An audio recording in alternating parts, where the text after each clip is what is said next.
Kemudian hukum bayar zakat fitrah dengan uang. Jumhur ulama 3 mazhab, mazhab Maliki, mazhab Syafi'i dan mazhab Hambali mengatakan tidak sah membayar zakat fitrah dengan uang, tapi harus dengan bahan makanan pokok yang ada di negeri tersebut.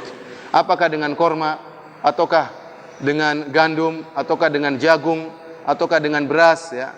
Ya, sesuai dengan bahan makanan pokok yang ada di negeri tersebut, bahan makanan pokok yang bisa disimpan bertahan lama. Adapun mazhab Abu Hanifah mengatakan boleh dengan uang. Boleh dengan uang. Perlu diingatkan bahwasanya zakat fitrah itu tujuannya bukan untuk memperkaya, menghilangkan kemiskinan, tidak. Berbeda dengan zakat mal. Zakat mal di antara fungsinya untuk menghilangkan kemiskinan orang tersebut. Jadi boleh dikasih banyak, dikasih duit, tapi zakat fitrah tujuannya di antaranya apa? Tu'matan lil masakin, untuk memberi makan pada hari tersebut sehingga pada waktu lebaran mereka tidak kelaparan. Jadi fungsinya sudah beda. Jadi semakin memperkuat bahwasanya zakat fitrah tidak boleh dengan uang, tapi dengan makanan, ya. Ya, ini hukum asal. Asalnya kita tidak membayar dengan uang kecuali mungkin dalam kondisi darurat. Contohnya mereka sudah punya beras suatu kampung tertentu, mereka punya sawah namun mereka tidak punya lauk misalnya, ini lain cerita. Tapi hukum asalnya dengan beras. Kalau kita tanah air dengan beras. Dan kalau ada yang berpendapat dengan uang, maka tidak bisa kita ingkari karena ini masalah khilafiyah. Saya ulangi.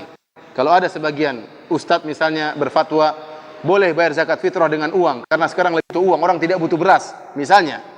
Orang miskin sekarang pengen beli baju baru, bukan pengen makan beras misalnya. Kita bilang ini pendapat sebagian ulama, pendapat mazhab Hanafi, maka tidak perlu kita ingkari. Kita mengambil pendapat yang lebih rajih, pendapat jumhur ulama bahwasanya harus dengan makanan pokok. Namun itu masalah khilafiyah. Assalamualaikum warahmatullahi wabarakatuh. Alhamdulillah wassalatu wassalamu ala Rasulillah wa man tabi'ahum bi ihsanin ila yaumil qiyamah, amma ba'd. Wa minal ma'lum bahwasanya membaca Al-Qur'an fadluhu 'azim. Keutamaannya sangat besar. Dan ini adalah silah penghubung antara seorang hamba dengan Rabbnya Allah Azza wa Jalla.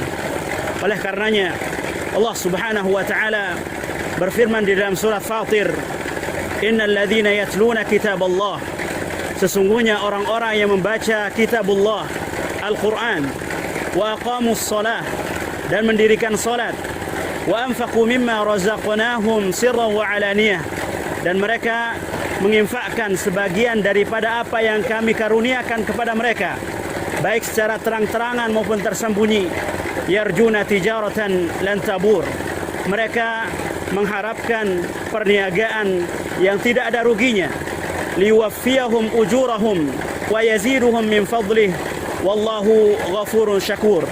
Kalau Allah Subhanahu wa taala akan menyempurnakan ganjaran bagi mereka dan Allah Subhanahu wa taala akan menambahkan dari karunia-Nya.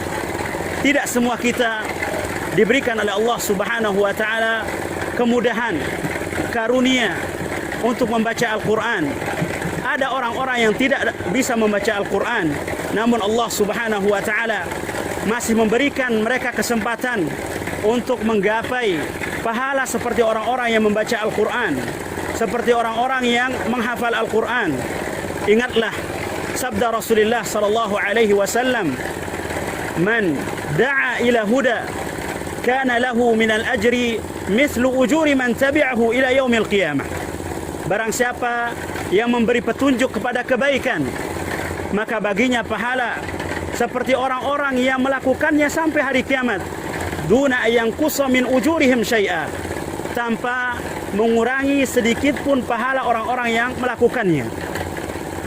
Maka alhamdulillah, antum bisa lihat di belakang antum, di layar antum, tahap pertama TBK Backing 002 Abu Said Al-Khudri, tahap pertama sudah sampai 60%. Yang ini semua dari andil antum yang berusaha mendapatkan kebaikan dari orang-orang yang membaca dan menghafal Al-Quran.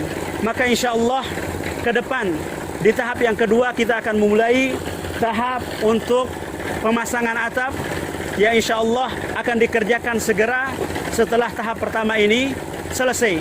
Kami terus meminta dan memohon kepada Allah Subhanahu wa taala terlebih dahulu, kemudian andil-andil antum. Wallahu taala a'la wa alam wa jazakumullahu khairan.